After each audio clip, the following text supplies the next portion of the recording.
Namaskar. My thanks to Dr. J. Park, who has given me opportunity to present and to give a talk in this prestigious conference. Thank you. Thank you to you all and other organizing committee members. My talk is the use of body hair to enhance the result of hair transplant and to increase the coverage of higher grade of baldness. No conflict of interest. The aim of hair transplant is to restore the person in toto, not putting just few grafts on the head. Like this, advanced grade of baldness, one, another, again advanced grade of baldness, and again the advanced grade of baldness. By doing hair transplant, you can rejuvenate a person in toto, provided you are done aesthetic reconstruction of entry hairline and a proper planning. The body hair follicles are good source of donor hair follicles to cover up the discrepancy between the hair follicle demand of recipient area and the supply of the donor hair follicles. Like this, proper combination of scalp with body hair can camouflage the different characteristics of the body hair. The indications of body hair to increase the total number of the donor hair follicle. If the scalp donor area is poor because the donor has been exhausted by over harvesting, or there can be diffuse unpatterned hair loss, means the DUPA. For camouflaging of the scar, donor scar, and the recharging. Many times someone has done the over harvesting in the donor area and is looking bad, then you can cover that donor area even. And me as using as a combination of body with scalp hair follicle to cover the crown, mid scalp and forelock to enhance the result and preserve the scalp hair follicle for the future. The body hair characteristics are different than the scalp. They are slow to grow. They are thinner except the beard than the scalp. They can acquire the length, but thickness remains the same. I have seen after 3 years of implantation, the body hair, means the beard hair and the chest hair, starts becoming the softer and straighten up. Follicular units, these are single follicular units mostly, and the exit angle is acute and they lies more superficially in the dermis as compared to the scalp which lies in the fat. The variation in the length cycle is the longest anagen is the scalp and beard, shortest anagen is the eyebrows, longest telogen is the extremities, and the shortest telogen is the beard. That is the region we need to shave every day or every other day. The variation in the hair cycle, scalp has got 90% anagen and 10% telogen. Beard has got 70% anagen, 30% telogen. Chest and abdomen and the back has got only 30% anagen. Extremities at further lower means to 20% anagen, and the eyebrows further only 10% anagen, 90% are in telogen. The challenges with the body hair is different than the scalp. They comes as an acute angle, more superficially sitting follicles in collagenous dermis, unlike the scalp hair follicle which floats in the fat. Absent bony support, so we don't get the support and the tissue is bulky, and some body hairs are very thin and do not have the strong shaft. And while in attempt of removing them, they may break, and greatly variable of direction and the pattern of the body hair making difficulty for the surgeon because he has to adjust his position every time, and difficult position, more anesthesia demand, and they have got more telogen number as compared to the scalp. This is the FUT graft, this is FU graft, this is abdominal, this is chest, and this is the beard. They look so beautiful. Most commonly what I use is the beard, chest, abdomen, and then the extremities, which I avoid to use. The beard donor zones, first is the perioral area, zone 1, 2, 3, necessary for the male characteristic. Then zone 4, that is the sideburn, that is needed for styling. Zone 5, 6, that is the cheek and the chin. Avoid by the beginners, trained person using high quality of punches, ultra sharp, smaller, they can harvest from that. Then the shadow area means grade 7 means this area, and this entire area is a very good even for the novice surgeon because the aesthetic problems will be much less. The advantage of using beard hair is they are thickest, they have got the short telogen, so grow early, faster, curly, slow to gray, and their growth is androgen dependent, and they give better cosmetic density as compared to the scalp sometime. Pre-op minoxidil 4 to 6 weeks prior to increase the anagen hair. You can use anesthesia tip. These are very important. I use Prilox gel and use it for more than an hour to get the effective numbness. Then tumescence anesthesia is better as compared to ring block or the nerve block.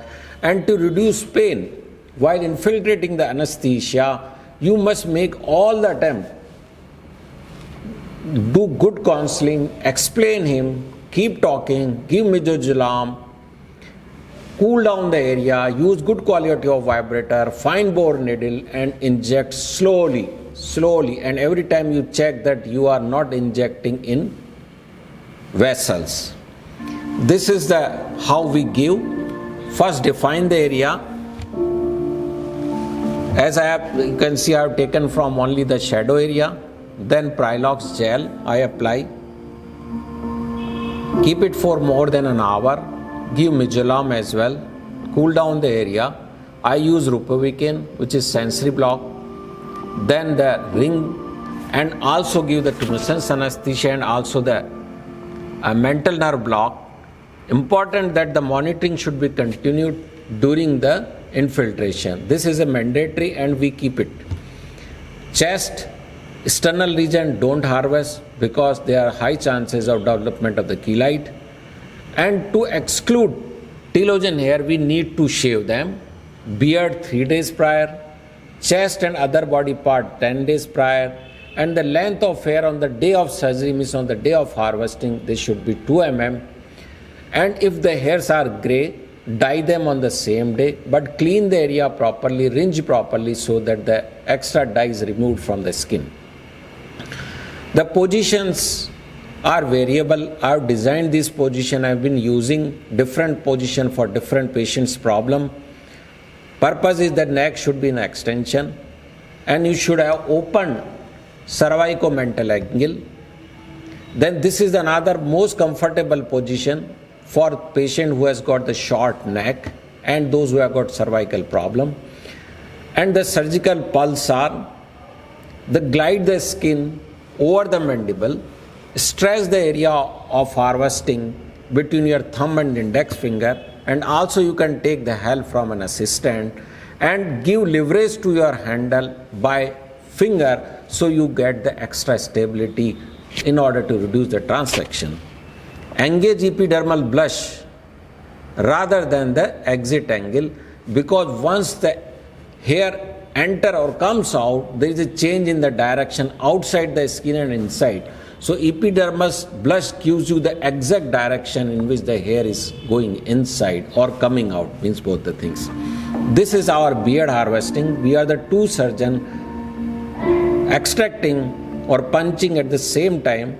2 forceps removal is mandatory for all the scalp and even the beard and chest. Another forceps should be ready if they are coming. I also use plasma as a graft folding solution because these follicles are very delicate, and plasma makes 3D fibrinous scaffold, giving extra protection. Every candidate for chest and abdomen is not fit for harvesting. Bob 2 has given one index that is called as TDI index, in which based on density, texture, multifollicular unit, surface area and length of area, the scoring is done. If a score is less than 4, then it's a poor, and if a scoring is more than 7, that's a good candidate. Like this, in this scoring is 9, so it's a good area which I have done harvesting from the chest and abdomen both.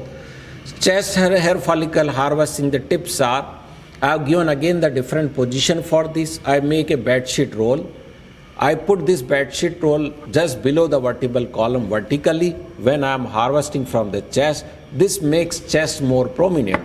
Similarly, this roll is kept horizontally below the vertebral column when I'm harvesting from the abdomen. This makes abdominal area more prominent.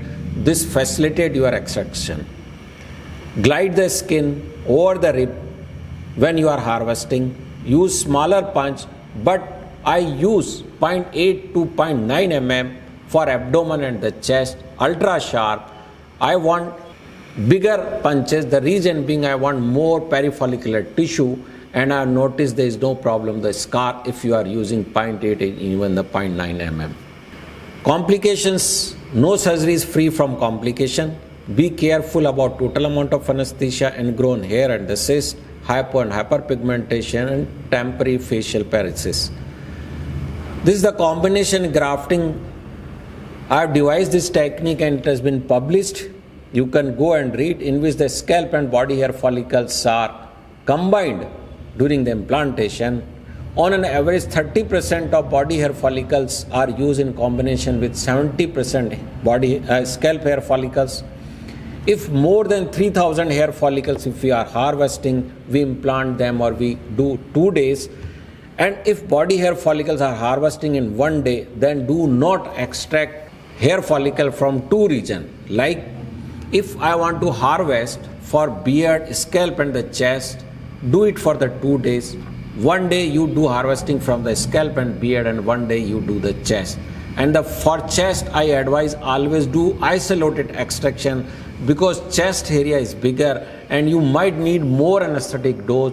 So it is better doing the chest harvesting, you are harvesting from only one area, that is from the chest. Then the planning beard means the body hair can be used in combination as an adjuvant or as in combination with during primary procedure.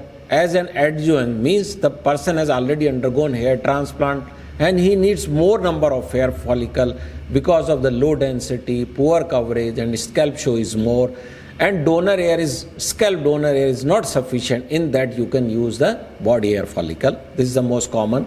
This is a patient who has undergone 5 hair transplant before, still the scalp show was there. For entry hairline and temporal, I use chest or scalp. If scalp is not available, then chest, but never use beard. For forelock, mid-scalp, then you can use the beard hair, chest or abdomen hair. For the crown, you can use beard, chest and abdomen. But my advice is never use only beard hair in the crown, because they stand out and looks abnormal, unnatural. This case which I did, then implanted, and this is the final result. There's another case, he wasn't happy, FUT was done, then 6,400 graft in 2 days were done, and he looks quite good now, good density, good hairline. Then the primary, the combination grafting, you can do even the primary, young patient with positive genetic history, to preserve the scalp donor hair follicle for the future. Beard and chest hair follicle growth is androgen dependent. Mostly nowadays the youngsters are reluctant to follow the medical treatment, and finasteride they just refuse. So these patients, if they are presenting to you at grade 3, grade 4, and they are not taking medical treatment, not finasteride, then they are likely to go in higher grade of baldness if they have a positive genetic history. So we know this patient is going to go in grade 7. So right at the grade 4, I start planning of the grade 7. That is the reason in primary hair transplant of grade 4 patient, I use body hair along with the scalp hair. This is the planning for combination. This is the standard planning, in which body and scalp hair you plan the entire Jones entry hairline, forelock, mid scalp and all that. And entry hairline, only the scalp hairs are being used. And for rest of the area, 2:1 or 1:1, body and scalp hair are used. Here is the scalp hair and entry hairline. This is another area. And I'll leave some small gap in entry hairline, in which the body hair follicles, especially the beards, are implanted. Because beards are thicker, if your scalp hairs are thinner, you are just putting just behind the entry hairline zone these. So they gives a bounce to the entry hairline and they give a support, so they don't fly because they are thin. And this is the final show. In grade 4, I use 2500 to 3000 graft. Out of the 6 to 900 I use or harvest from the beard. This is the one case, 3017 grafts used. In grade 5, baldness, we use 4000 to 5000 grafts. We plant for 2 days. First day we harvest from the scalp and implant them, leaving some gap in between. Next day we harvest from the beard and implant them in the left gap. That's how we complete it in 2 days. This is another case, 3209 graft only, beard and scalp. This was done on 1 day. Grade 6 we implant 6 to 7000, 5000, 2 days, 1 sitting. Then remaining we can cover after 6 to 12 months. This is another 5135 case, number of grafts in 2 days, scalp and the beard. This is another case 4500, scalp and the beard in 2 days. And grade 7, we plant 7000 to 8000, sometimes 9000 graft we harvest. This is done 2 plus 2 days, 2 sitting, means first 5000 of scalp and beard, then after a year or 6 months even, we can harvest in the, we can implant in the new zone, means this crown area, and we can harvest even from the scalp, beard and the chest. This is another case in which we have done only the 5200 grafts for 2 days. He is going to come in the future for the crown. This is another case we have done 2 plus 2 days sitting, 2 sittings and implanted 6850 grafts. Now how to get the optimum result? To reduce the graft out of body time, a small session of extraction and implantation is done. And you can also do the simultaneous extraction and implantation. Chest, of course it is easy, but in the beard also you can do in both way. One time you are extracting, another time you are implanting. While removal of this follicle, be careful, these are very delicate, so pull them in the direction of the growth of the hair very gently. Keep another forceps ready. Here 2 surgeons are extracting from the chest, me and Dr. Seemagar, and one of our assistants are implanting in pre-made slits by no touch to root stick and place technique. Here is the beard extraction we are doing. Dr. Seemagar is doing the extraction. Another assistant is implanting them in the pre-made slits. And at the same time we are implanting. Because only one surgeon is extracting, so one of your technician can implant them in that area. Another way is you can do short extraction and implantation, short extraction and implantation, but the surgeon remains there in the OT at the same time, so you don't waste the time. Then this is our abdomen and chest. Then these follicles are very delicate, so do not touch, means the chances of injury to the delicate hair follicles are much higher. So either you use implanter or you use no touch to root technique, which we are doing, and we are not touching the follicle at all. We just hold the follicle from the hair end. Thank you. My message to you all is beard and chest hairs are very good source of extra scalp donor hair follicle and can cover up the deficit of the demand. If these follicles are used artistically, properly you do the planning, they will certainly increase the aesthetic look of the transplanted scalp. Thank you. Namaskar.